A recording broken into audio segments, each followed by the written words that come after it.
வாங்க இன்றைக்கி நம்ம இட்லி தோசைக்கு சப்பாத்திக்கெலாம் தொட்டு சாப்பிட்ற மாதிரி குருமா ரெசிபி எப்படி செய்யறதுன்னு பார்க்கலாங்க.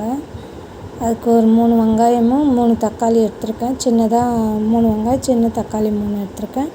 தேங்காய் வந்து அரை மூடி எடுத்திருக்கேன். அதில் ஒரு பத்தை மட்டும் விட்டுட்டேன். இதுக்கு அந்த மெஷர்மெண்ட் கரெக்டாக இருக்கும். தேங்காயும் இஞ்சி பூண்டு சமையல் சாம்பார் மிளகாத்தூள் தான் ஒரு 4 ஸ்பூன் 5 ஸ்பூன் போட்டுக்கோங்க.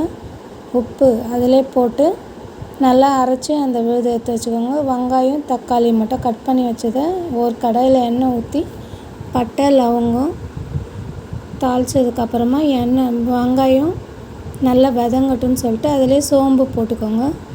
வதங்கினோடனே கருவேப்பிலை கொஞ்சம் போட்டு நல்லா வதங்கட்டும்னு சொல்லிவிட்டு அதுக்கப்புறமா நம்ம தக்காளியும் போட்டு நல்லா வதக்கிட்டு அதில் கொஞ்சம் தண்ணி ஊற்றி நல்லா கொதிக்க விடுங்க. அதிலே கொஞ்சம் வெங்காய தக்காளி நல்லா வெந்துச்சுன்னா அது நல்லாயிருக்கும். நல்லா கொதிக்கட்டும்னு சொல்லிவிட்டு அதுக்கப்புறமா நம்ம அரைச்ச விழுதை ஊற்றி மிளகாத்தூள் நெடி போகிற அளவுக்கு நல்லா கொதிக்க வச்சு இறக்குனா, நீங்கள் தண்ணியாக வேணுனாலும் தண்ணியாக இருந்தாலும் டேஸ்ட்டாக தான் இருக்கும். கொஞ்சம் திக்காக வேணாலும் திக்காக கொதிக்க வச்சு நல்லா சுண்ட வச்சு இறக்கிக்கலாம். நல்லா டேஸ்ட்டாக இருக்கும். அதில் கடைசியாக வந்து கொத்தமல்லி போட்டு இறக்க வேண்டாம். நமக்கு பிடிச்ச மாதிரி இட்லியோ தோசையோ எது கூட வேணாலும் சாப்பிட்லாம். சப்பாத்தி கூட சாப்பிட்லாம்.